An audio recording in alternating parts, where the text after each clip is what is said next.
Selamat pagi semuanya, selamat pagi Bapak dan Ibu dosen, serta teman kami sekalian. Kami dari kelompok digoksin akan mempresentasikan mengenai obat digoksin. Adapun pembahasan yang akan kami bahas, yang pertama definisi obat, yang kedua nama genetik dan nama paten, yang ketiga gambar setiap sediaan, yang keempat golongan dan klasifikasi obat, yang kelima indikasi dan kontraindikasi obat, yang keenam efek samping, yang ketujuh farmakodinamik dan farmakokinetik, yang kedelapan dosis dan cara pemberian, yang ke-9 nursing consideration, yang ke-10 indeks keamanan kehamilan, dan yang ke-11 special precision. Selanjutnya akan dijelaskan oleh teman kami. Di sini saya akan menjelaskan definisi digoksin. Apa itu digoksin? Digoksin adalah glikosida digitalis yang dapat menimbulkan efek inotropik positif melalui perbaikan kemampuan kalsium terhadap kontraktilitas otot jantung yang menaikkan cardiac output dalam CHF yang biasanya disebut congestive heart failure. Digoksin ini merupakan suatu obat yang digunakan untuk meningkatkan kontraksi jantung. Obat digoksin ini untuk mengobati penyakit jantung seperti aritmia dan gagal jantung. Selanjutnya tentang nama generik dan nama paten terhadap obat digoksin. Sebelumnya, apa yang dimaksud dengan obat generik dan obat paten? Obat generik merupakan obat yang sudah habis masa patennya, sehingga jenis obat tersebut dapat diproduksi oleh seluruh perusahaan farmasi tanpa harus membayar royalti. Sedangkan obat paten merupakan obat yang baru saja diproduksi serta dipasarkan oleh sebuah perusahaan farmasi yang sudah memiliki hak paten terhadap obat tersebut. Nah, nama generik atau yang lebih dikenal nama dagang terhadap obat digoksin yaitu Vargoksin dan Digoksin Sandox. Sedangkan nama paten dari obat digoksin adalah Digoksin atau Lanoxin. Selanjutnya tentang gambar setiap sediaan obat pada obat digoksin. Obat digoksin memiliki berbagai macam bentuk seperti tablet, injection, dan ampul dengan dosis yang berbeda-beda. Teman-teman bisa lihat sendiri pada gambar di samping. Selanjutnya tentang golongan dan klasifikasi. Digoksin merupakan obat yang bekerja pada sistem kardiovaskular, agent kardiotonik pada golongan glikosida jantung. Selanjutnya tentang indikasi dan kontraindikasi terhadap obat digoksin. Indikasinya, digoksin digunakan sebagai pengobatan gagal jantung, aritmia supraventikular, terutama di fibrilasi atrium. Di dalam CHF, digoksin memperbaiki gejala-gejala CAF tetapi tidak merubah kematian masa panjang. Aksi anti-aritmia digoksin utamanya disebabkan oleh suatu kenaikan massa refraktor nodus atrioventikular melalui naiknya tonus vagus, withdrawal simpatik, dan mekanisme secara langsung. Digoksin juga menimbulkan vasokonstriksi yang sedang secara langsung pada otot polos pembuluh darah vena. Sedangkan kontraindikasi pada obat digoksin yaitu pertama, adanya kardiomiopati obstruktif hipertropik pada orang yang diduga intoksikasi digitalis. Yang kedua, blok atrioventikular tingkat 2 dan blok atrioventikular total. Yang ketiga, aritmia supraventikular yang disebabkan oleh sindrom Wolff-Parkinson-White. Yang keempat, hipersensitif terhadap digoksin. Yang kelima, riwayat intoleransi terhadap preparat digitalis, dan terakhir keenam, fibrilasi ventrikal. Selanjutnya efek samping. Aritmia umumnya disebabkan oleh adanya denyut ventrikular sebelum waktunya. Gangguan yang nampak terkait dengan kadar obat dalam serum terjadi sampai 25% pada pasien dengan intoksikasi digoksin. Efek samping CNS atau Central Nervous System sering terjadi tetapi tidak spesifik, seperti kelemahan, lesu, disorientasi, agitasi, dan kegelisahan, serta terjadinya halusinasi dan psikosis. Selanjutnya, farmakokinetik. 30% dari digoksin dimetabolisme oleh hati dan 65% diekskresikan oleh ginjal. Gangguan ginjal dapat mempengaruhi ekskresi ginjal.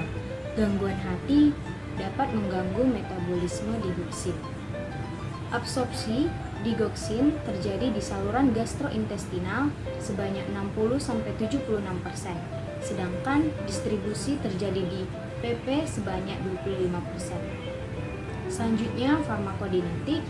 Pada pasien yang payah jantung, jika mengkonsumsi digoksin, maka glikosida jantung akan meningkatkan curah jantung dan memperbaiki sirkulasi dan perfusi jaringan.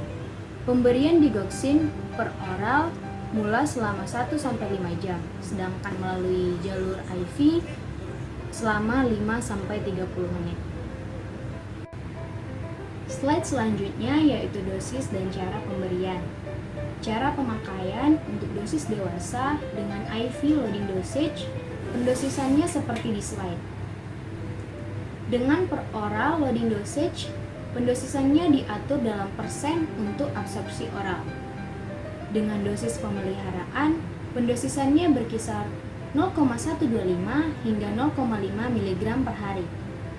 Dengan intramuskular, pendosisannya tidak direkomendasikan.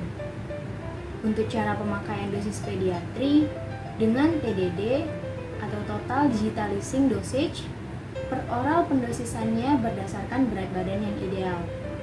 Dengan per oral, dosis pemeliharaan pendosisannya seperti yang di slide. Dan dengan IV, pendosisannya untuk semua umur 75% dari dosis per oral. Untuk dosis geriatri, pendosisannya untuk dosis pemeliharaan dapat lebih rendah disebabkan karena usia mempengaruhi penurunan fungsi dari renal. Dan untuk cara pemakaian kondisi lain, pendosisannya untuk dosis loading dan dosis pemeliharaan menurun pada gangguan renal. Selanjutnya, saya akan menjelaskan mengenai nursing consideration untuk obat digoksin. Yang pertama, bacalah label obat dengan hati-hati sebelum memberikan obat, karena ada obat yang look like, sound alike. Yang kedua, denyut nadi harus diperiksa sebelum memberi obat. Yang ketiga, nasihatkan klien untuk tidak menggunakan obat-obatan bebas tanpa resep dokter, karena kebanyakan obat dalam tubuh pasien tanpa resep dokter dapat menimbulkan racun atau toksisitas. Yang keempat, jelaskan kepada klien tentang pentingnya kepatuhan penggunaan obat. Yang kelima, periksa tanda-tanda edema perifer dan paru-paru yang menunjukkan adanya payah jantung kongestif. Kemudian, indeks keamanan kehamilan. Obat digoksin ini aman dikonsumsi oleh ibu hamil dalam dosis normal, karena obat digoksin ini termasuk dalam indeks keamanan kehamilan kategori C,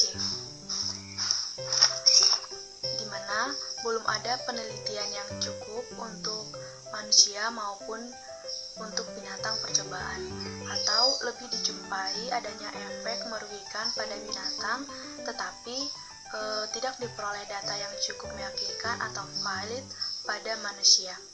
Kebanyakan obat atau bahan lainnya yang sering diminum selama kehamilan sekarang termasuk dalam kategori ini atau kategori C. Selanjutnya, special precaution untuk obat digoksin.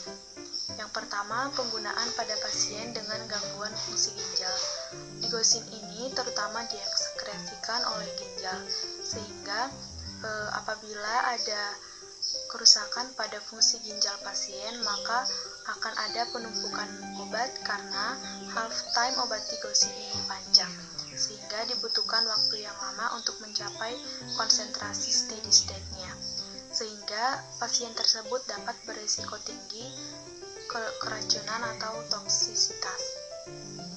Yang kedua, penggunaan pada pasien dengan gangguan elektrolit. Pada pasien dengan hipokalemia atau hipomagnesia, toksisitas dapat terjadi karena penipisan kalium atau magnesium yang peka terhadap miokardium yang menjadi digoksin. Kekurangan elektrolit ini bisa dikarenakan muntah, diare yang berkepanjangan, atau penggunaan obat atau prosedur seperti diuretik dan dialisis. Di sisi lain, hipokalsemia ini dapat menghilangkan efek pengobatan digoxin pada manusia sehingga tidak efektif sampai kalsium serumnya normal. Lalu yang ketiga, penggunaan pada gangguan tiroid dan keadaan hipermetabolik. Hipotiroid dapat mengurangi efek digoxin dan pengobatan digoxin sangat resisten terhadap hipermetabolik yang terkait dengan aritmia atrium. Sehingga perlu adanya perawatan untuk menghindari adanya toksisitas pada pasien dengan gangguan tiroid dan hipermetabolik.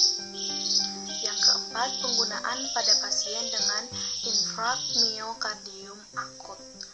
Digoxin harus digunakan secara hati-hati pada pasien dengan miokardium akut, karena penggunaan obat ini pada beberapa pasien dapat mengakibatkan permintaan oksigennya meningkat dan iskemia yang tidak diinginkan.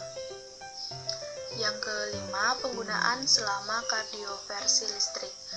Perlu adanya pertimbangan konsekuensi peningkatan respon ventrikel jika obat digoxin digunakan.